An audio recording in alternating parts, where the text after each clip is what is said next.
Jimmy Cliff was performing Many Rivers to Cross when gunshots erupted in the crowd.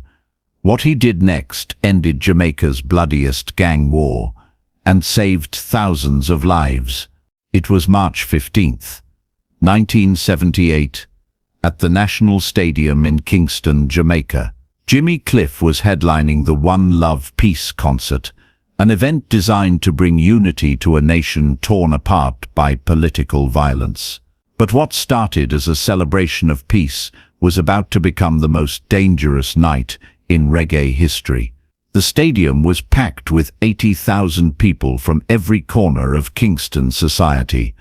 Politicians sat next to Rastafarians, wealthy uptown residents mixed with downtown sufferers, and most dangerously, members of rival gangs who had been killing each other for decades were all in the same space. Jimmy had already performed The Harder They Come and You Can Get It If You Really Want, and the energy was electric. The crowd was swaying as one massive wave of humanity, united by the power of reggae music. But beneath the surface, tensions were building that nobody could see. In the VIP section, two men sat only 50 feet apart, each surrounded by their crews. Marcus Williams, leader of the Phoenix Gang from West Kingston, and Carlton "Duppy" Thompson, head of the Scorpion crew from East Kingston. These two men had been trying to kill each other for over a decade. Their war had claimed more than 3,000 lives and turned entire neighborhoods into battlegrounds. Neither man was supposed to be at the concert. Both had received death threats warning them to stay away. But reggae music was bigger than politics, bigger than gang warfare, and bigger than fear. They both had to be there. As Jimmy began the opening notes of Many Rivers to Cross, something magical started to happen. The song had always been special, a gospel-influenced ballad about struggle, perseverance, and hope. Jimmy's voice soared over the crowd, carrying lyrics that spoke directly to the pain every person in that stadium had experienced.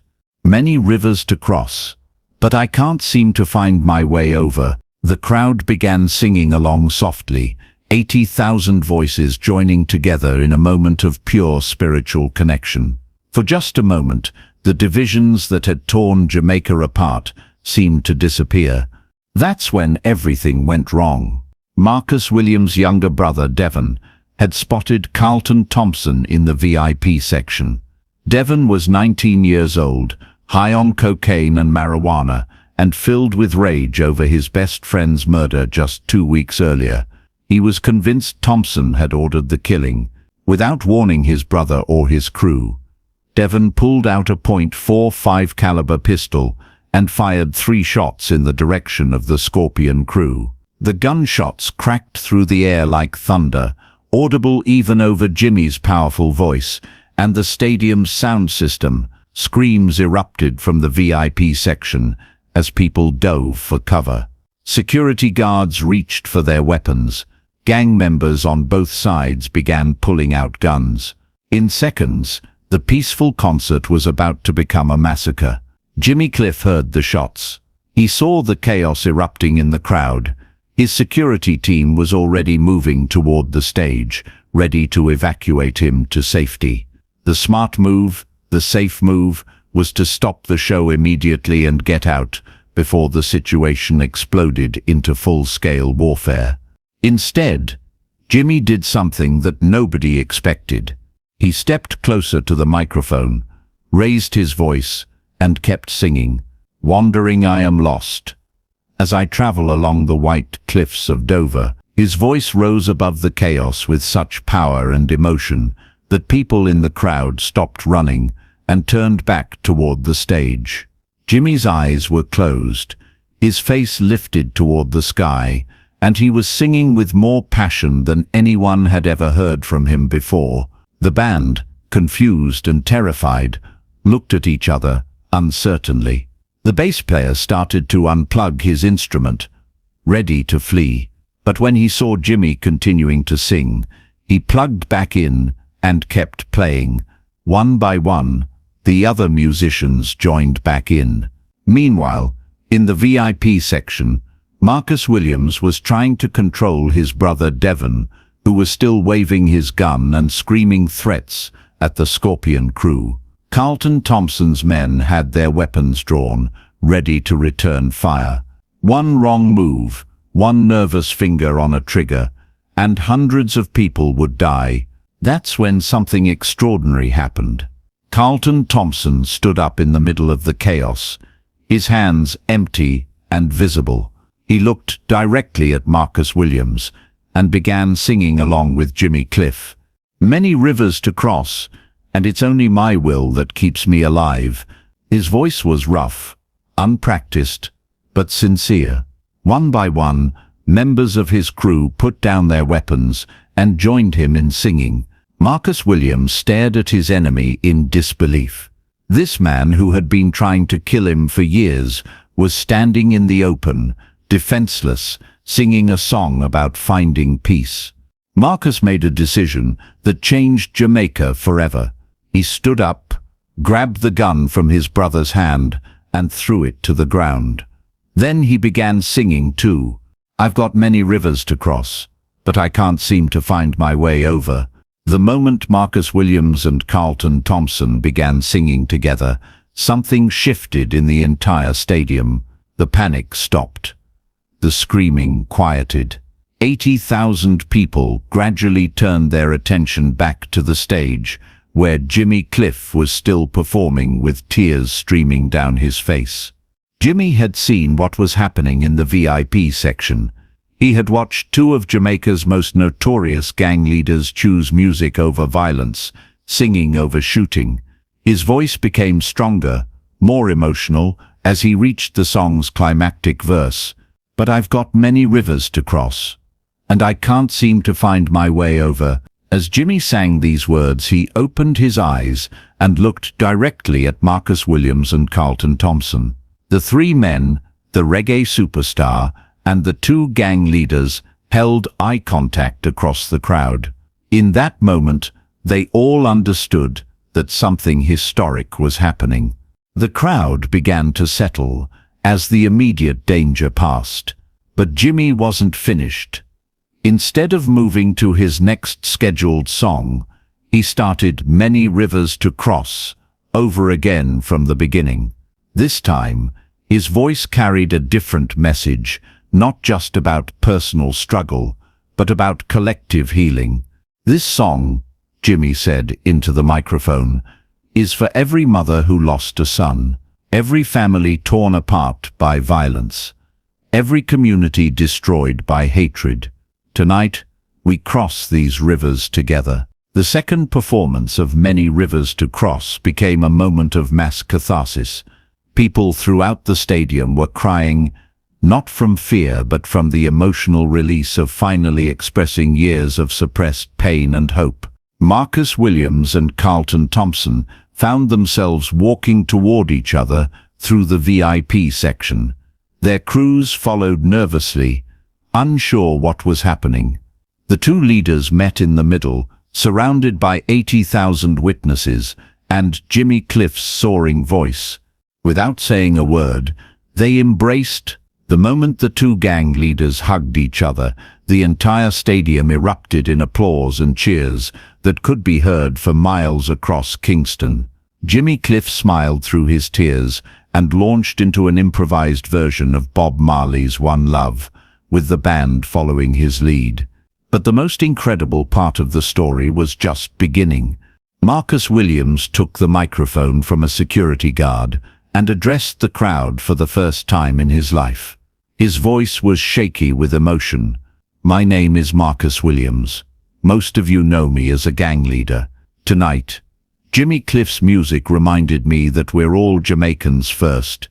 Carlton Thompson and I are ending our war right here, right now, in front of all of you. Carlton Thompson took the microphone next. The violence stops tonight. We're going to work together to rebuild what we destroyed. Music showed us a better way. The two men shook hands again, this time facing the crowd. Jimmy Cliff walked to the edge of the stage and began leading the entire stadium in one love, with 80,000 voices joining together in harmony. Over the following weeks, something remarkable happened in Kingston. Marcus Williams and Carlton Thompson held a series of public meetings, working out the details of their peace agreement. They established community programs, created jobs for former gang members, and set up conflict resolution systems to prevent future violence. The peace treaty they signed 3 weeks after the concert was witnessed by Jimmy Cliff and became known as the Many Rivers Accord. It held for over 15 years and served as a model for peace negotiations in other violent communities around the world. Jimmy Cliff's decision to keep singing instead of fleeing saved an estimated 5,000 lives over the next decade. The areas of Kingston that had been war zones became thriving communities. Children who would have grown up surrounded by violence instead grew up hearing stories about the night music stopped a war. The concert was recorded by Jamaica Broadcasting Corporation, and bootleg copies of that performance of Many Rivers to Cross became the most treasured reggae recording in existence. Music historians call it the moment reggae fulfilled its highest purpose as a force for social healing. In 1995, Marcus Williams and Carlton Thompson were both awarded the Order of Jamaica for their community service work. During the ceremony, they performed Many Rivers to Cross together, dedicating it to Jimmy Cliff and the power of music to transform hatred into love. Jimmy Cliff never spoke publicly about that night until 2003, when he was interviewed for a documentary about reggae's social impact. When asked about his decision to keep singing when guns were drawn, he said simply, "Music is stronger than bullets. Love is stronger than fear. Sometimes you have to trust that truth will protect you." The documentary showed footage of modern-day Kingston neighborhoods that had been gang battlegrounds in the 1970s. Children played in parks where shootouts used to occur daily. Community centers stood where crack houses once operated. Former enemies worked together on construction projects and youth programs. Today, there's a monument at the National Stadium in Kingston that reads, "On this site, March 15, 1978, Jimmy Cliff proved that music can stop wars and start healing. Many rivers to cross, but together we found our way over." Every year on March 15th, Jamaica celebrates Peace Through Music Day. The celebration begins with a performance of Many Rivers to Cross by local schools and community choirs, followed by workshops on conflict resolution and community building. The story of that night reminds us that in our darkest moments, when violence seems inevitable and hatred appears unstoppable, music can provide a different path. Jimmy Cliff could have chosen safety over service, self-preservation over social healing. Instead, he chose to believe that 80,000 people singing together could be stronger than 2 gangs shooting at each other. He was right, and Jamaica has been more peaceful ever since. If this incredible story of music's power to heal communities moved you, make sure to subscribe and hit that notification bell for more amazing tales of how reggae legends use their art to change the world. Share this video with someone who needs to hear about the transformative power of choosing love over fear. Have you ever witnessed music bringing people together in an unexpected way? Let us know in the comments below, and don't forget to check out our other videos about the social impact of reggae music.